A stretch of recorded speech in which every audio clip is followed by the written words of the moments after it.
The place is Gloucester, the county is Gloucestershire, the location is the cathedral. Your postcard today.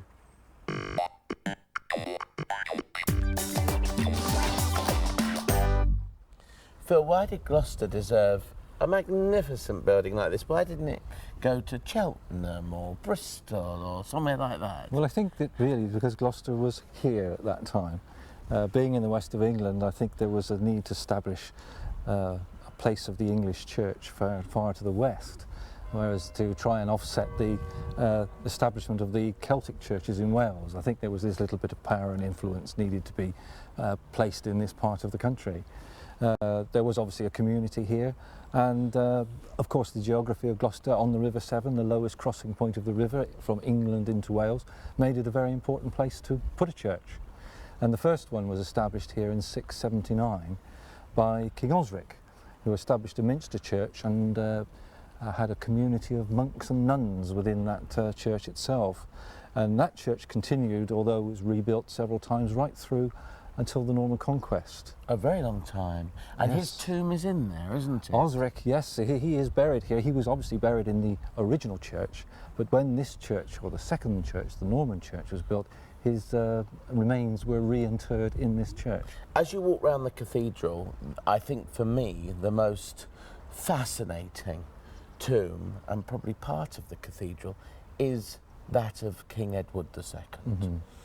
And it is a really quite special, indeed, carved monument to a king that really was possibly one of the weakest kings of England, wasn't he? Yes, it was.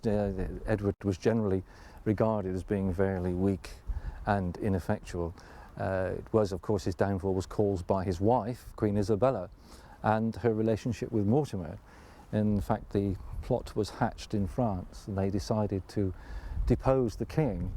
And so they came back from France. He was deposed in favour of his son, the young Edward, and he was then taken to Berkeley Castle, just a few miles south of Gloucester.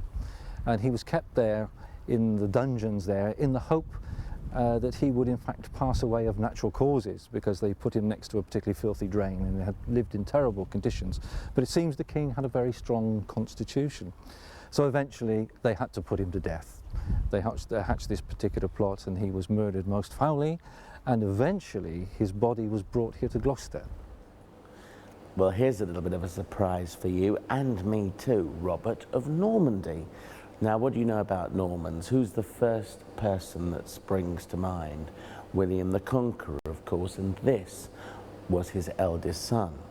But he was always hankering for the crown of England because his father, William, actually gave it to his brother, his other son, William, who became William II, William Rufus, who was killed whilst hunting in the New Forest in Hampshire. So why is this brother here? Why is this Norman here?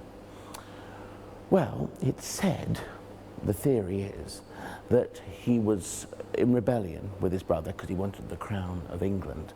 And the last place he saw when he was alive was Gloucester. But it was because he was blinded after staying and being at the city of Gloucester. He was actually held prisoner in Cardiff Castle, but by then he was blind. So he was actually laid to rest, it is said, here in Gloucester, because it was the last place he saw. And another little tale, just to add to this. During the time of the Second World War, the throne of the British Crown came to Gloucester and was held in the crypt here at the cathedral.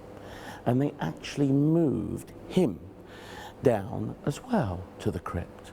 So the interesting thing there is, many hundreds of years later, his wish almost came true.